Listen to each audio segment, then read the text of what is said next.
In Novocheboksarsk, Russia, a worker at a door manufacturing plant was involved in a workplace incident during routine operations.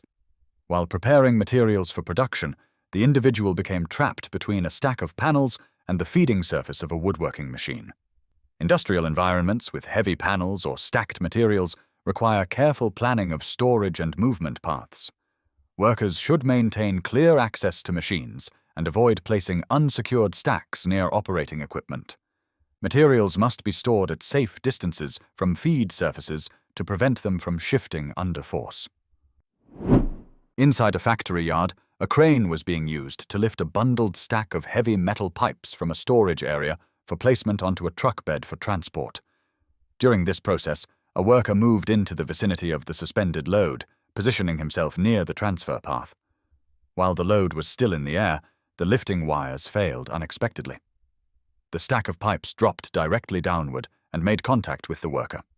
Lifting operations involving suspended loads present a significant risk zone that must be strictly controlled. Workers should never stand or walk beneath or near loads that are supported only by lifting equipment.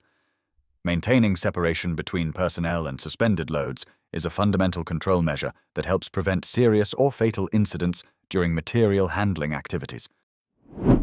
At an industrial facility in Bolivia, a vehicle driver was involved in a workplace incident while performing a tire inspection on a heavy truck. During the process, a large industrial cylinder that had been positioned nearby became unstable and descended onto the individual. The individual was reported injured during the incident and taken for medical evaluation. Work around heavy components and industrial cylinders requires that all equipment be properly supported and secured before anyone is positioned nearby. Cylinders and similar loads should never be left resting without appropriate restraints, and jack stands or rated mechanical supports should be used when inspecting or servicing vehicles.